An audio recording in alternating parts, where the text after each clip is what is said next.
Assalamualaikum, my name is Desi Rani Basuki.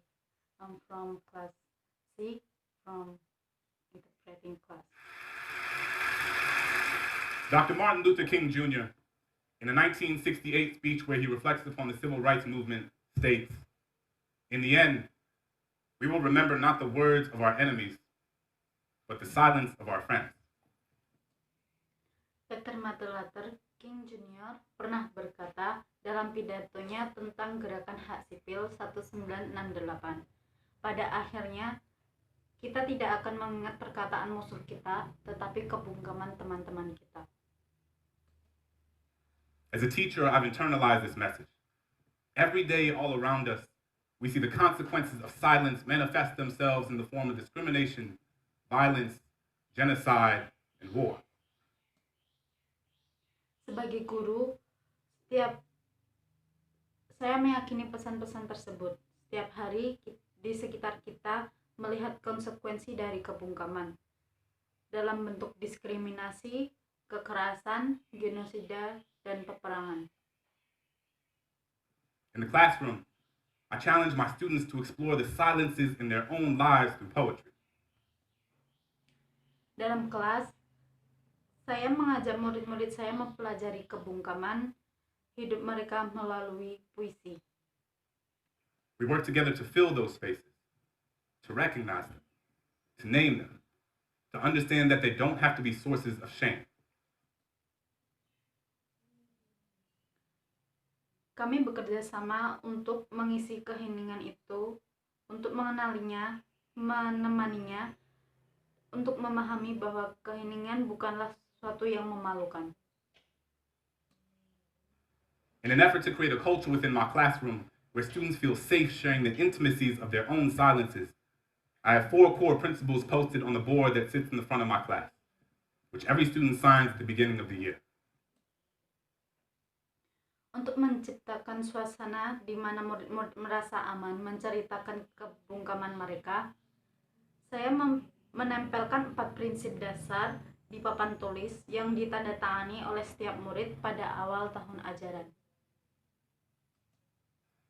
Read critically, write consciously, speak clearly, tell your truth.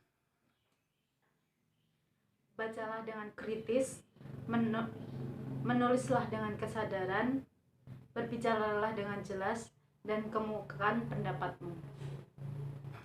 I find myself thinking a lot about that last point. Tell your truth. And I realized that if I was going to ask my students to speak up, I was going to have to tell my truth and be honest with them about the times where I failed to do so.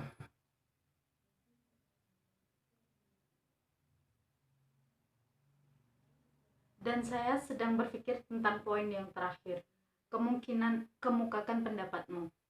Dan saya menyadari jika saya meminta murid-murid saya untuk berbicara, maka saya pun harus mengemukakan pendapat juga dan mengakui kepada mereka tentang saat-saat di mana saya gagal melakukannya. So I tell them that growing up as a kid in a Catholic family in New Orleans, during Lent, I was always taught that the most meaningful thing one could do was to give something up. Maka saya menceritakan bahwa sebagai remaja, tubuh besar dalam keluarga Katolik di New Orleans, saat puasa sebelum Paskah, saya diajarkan bahwa hal paling berarti yang bisa dilakukan adalah merelakan sesuatu. Sacrifice something you typically indulge in to prove to God you understand His sanctity. I've given up soda, McDonald's, French fries, French kisses, and everything in between. Korbankan sesuatu yang biasa Anda menikmati untuk membuktikan bahwa Anda memahami kesucian Tuhan. Aku pun pernah puasa soda, McDonald's, kentang goreng, dan ciuman dengan beberapa hal lainnya. But one year, I gave up speaking. Figured the most valuable thing I could sacrifice was my own voice, but it was like I hadn't realized that I had given that up a long time ago. Namun pada suatu tahun aku berhenti berbicara. Kupikir hal yang paling berharga untuk dikorbankan adalah suaraku sendiri. Tetapi sepertinya aku tidak menyadari bahwa aku telah berhenti berbicara sejak lama. I spent so much of my life telling people the things they wanted to hear instead of the things they needed to. Told myself I wasn't meant to be anyone's conscience because I still had to figure out being my own, so sometimes I just wouldn't say anything. Sebagian besar hidupku adalah habis mengatakan hal-hal yang ingin didengar daripada yang perlu didengar orang. Aku merasa aku tidak pantas untuk menggurui karena aku pun belum menemukan jati diri. Jadi aku berpilih untuk berdiam diri. Appeasing ignorance with my silence, unaware that validation doesn't need words to endorse its existence. Memuaskan kebodohan dengan kebungkaman, tak sadar bahwa kebenaran tidak memerlukan dukungan dari kata-kata. Christian was beat up for being gay. I put my hands in my pocket and walked with my head down as if I didn't even notice. Couldn't use my locker for weeks because the bolt on the lock reminded me of the one I had put on my lips when the homeless man on the corner looked at me with eyes up, merely searching for an affirmation that he was worth seeing. I was more concerned with touching the screen of my Apple than actually feeding him one. When the woman... Ketika Christian dipukuli karena dia homo, aku memasukkan tanganku dari saku dan belajar dan berjalan menunduk seolah aku tidak melihat. Lama aku tidak menggunakan gembok di loker karena gembok itu mengingatkanku pada kejadian tersebut. Ketika seorang tunawisma di ujung jalan menatapku sekedar untuk mengakui keberadaannya, aku lebih sibuk dengan handphone alih-alih untuk memberinya sesuap nasi. At the fundraising gala said, "I'm so proud of you. It must be so hard teaching those poor, unintelligent kids." I bit my lip because apparently we needed her money more than my students needed their dignity. We spend so much time. Saat perempuan di acara amal berkata kepada saya bangga kepadamu. Pasti sulit mengajari anak-anak bodoh dan tidak pintar itu. Aku menggigit bibir karena ternyata uang lebih penting daripada harga diri siswaku. Bahkan begitu banyak waktu yang saya habiskan dengan murid-muridku. Listening to the things people are saying, that we rarely pay attention to the things they don't. Mendengarkan perkataan orang sampai tidak memperhatikan hal-hal yang tidak mereka ucapkan. Silence is the residue of fear. It is feeling your flaws, gut-wrench guillotine your tongue. It is the air retreating from your chest because it doesn't feel safe in your lungs. Silence. Kebungkaman adalah residu dari ketakutan yang memenuhi segala kekuranganmu, memuntir dan memotong lidahmu, lalah udara yang keluar dari paru-parumu karena ia tidak merasa aman di dalamnya.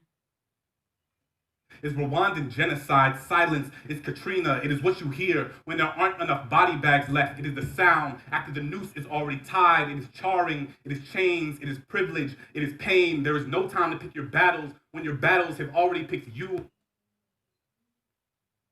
Kebungkaman adalah genosida di Wakanda. Ia sebagai badai Kartina yang terdengar saat kantung mayat tidak tercukupi. Suara setelah tali jerat diikat dan membakar.